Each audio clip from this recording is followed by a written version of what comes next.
सोचिए, अगर मैं आपसे कहूं कि पाकिस्तान में एक ऐसा प्रोडक्ट है जो हर घर की बेसिक जरूरत है, जो शादी से लेकर नया घर बनने तक हर जगह खरीदा जाता है, जिसका कस्टमर कभी खत्म नहीं होता और जिसमें कंपटीशन के बावजूद डिमांड इतनी स्टेबल है कि साल के 12 महीने बिक्री होती रहती है, तो आप क्या कहेंगे?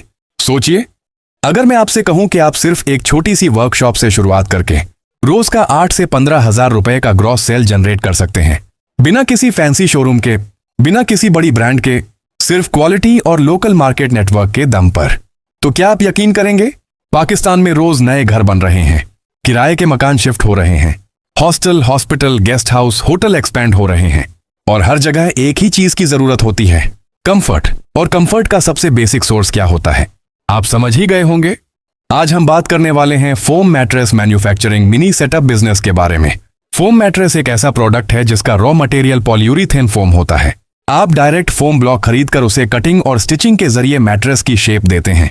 मिनी सेटअप का मतलब है कि आप खुद फोम केमिकल प्लांट नहीं लगाएंगे, बल्कि रेडी फोम ब्लॉक खरीदकर उनको साइज और डिजाइन के मुताबिक मैट्रेस बनाएंगे।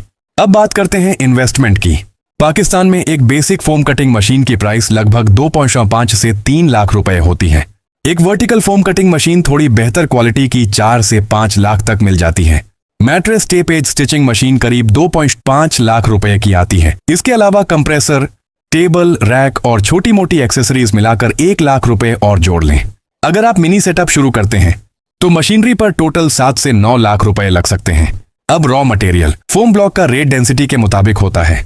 एवरेज क्वालिटी फोम ब्लॉक 350 से 450 रुपए पर किलो मिल जाता है। एक सिंगल बेड मैट्रेस बनाने के लिए लगभग 8 से 10 किलो फोम लगता है, यानी फोम कॉस्ट लगभग 3,700 से 4,000 रुपए हो गए। ऊपर का फैब्रिक, जिपर और धागा मिलाकर 1,000 से 1,200 रुपए और जोड़ें। टोटल कॉस्ट एक स्टैंडर्ड सिंगल मैट्रेस की लगभग 5,000 रुपए बन जाती है। मार्केट में यही मैट्रेस 7,000 से 8,000 रुपए तक आसानी से सेल होता है, क्वालिटी और सिटी के मुताबिक। यानी पर मैट्रेस आपका ग्रॉस मार्जिन लगभग 2,000 से 2,500 रुपए हो सकता है। अगर आप रोज सिर्फ 8 मैट्रेस भी बनाते और बेचते हैं तो 8 मल्टीप्लाई बाय 2,000 करें, 16,000 रुपए का ग्रॉस प्रॉफिट पर डे बन सकता है। अब इसमें से बिजली, मजदूर की सैलरी और किराया माइनस करते हैं। बिजली का बिल मिनी सेटअप में लगभग 35 से 50,000 रुपए मंथली आ सकता है, क्योंकि कटिंग मशीन और कंप्रेसर हैवी लोड लेते हैं। 2 वर्कर की सैलरी 25 से 30,000 पर पर्सन मान लें, यानी 60,000। वर्कशॉप का किराया शहर के हिसाब से 40 से 60,000 तक हो सकता है। टोटल मंथली फिक्स्ड एक्सपेंस लगभग 1.5 से 1.7 लाख रुपए हो गया।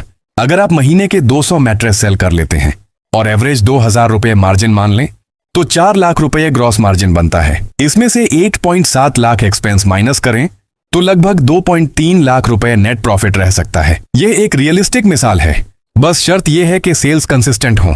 प्रोडक्शन कैपेसिटी की बात करें तो एक मिनी यूनिट 8 से 15 मैट्रेस पर डे आसानी से बना सकती है, अगर 8 घंटे का शिफ्ट हो।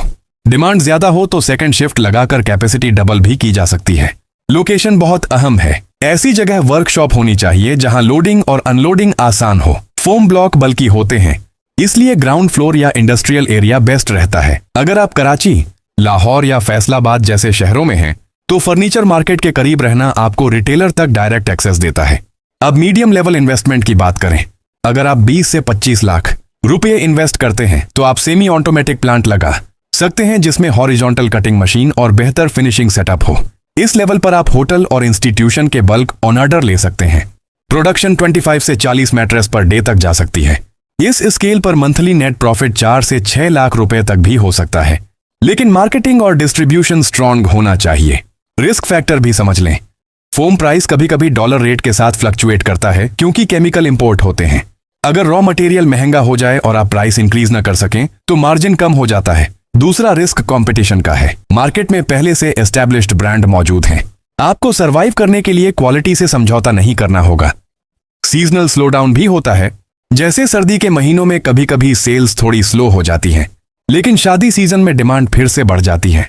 मेंटेनेंस भी इग्नोर न करें। मशीन की रेगुलर ऑनआइलिंग और ब्लेड रिप्लेसमेंट जरूरी है। अगर कटिंग ब्लेड ब्लंट हो जाए तो फोम वेस्ट ज्यादा होता है, जो डायरेक्ट नुकसान है। यह बिजनेस उन लोगों के लिए बेस्ट है जो मेहनत से नहीं डरते, जो B2B डीलिंग कर सकते हैं और जो कंसिस्टेंट क्वालिटी मेंटेन कर सकते हैं। इसमें ओवरनाइट अमीर बनने का कोई फॉर्मूला नहीं, लेकिन अगर आप 6 से 12 महीने सब्र के साथ काम करें रिटेलर का नेटवर्क बनाएं और अपना ब्रांड नाम धीरे धीरे इंट्रोड्यूस करें। तो यह बिजनेस आपको स्टेबल और लॉन्ग टर्म आमदनी दे सकता है। सोचिए, आज अगर आप सिर्फ प्लानिंग शुरू कर दें, मार्केट सर्वे कर लें, 3 फोम सप्लायर से रेट ले लें, 5 फर्नीचर शॉप से बात कर लें, तो शायद अगले साल इसी वक्त आप किसी और के लिए जॉब करने के बजाय खुद अपनी मैन्युफैक्चरिंग यूनिट चला रहे हों। फैसला आपका है। रिस्क हर बिजनेस में होता है, लेकिन जो लोग कैलकुलेट करके रिस्क लेते हैं वही लोग अपनी तकदीर खुद लिखते हैं।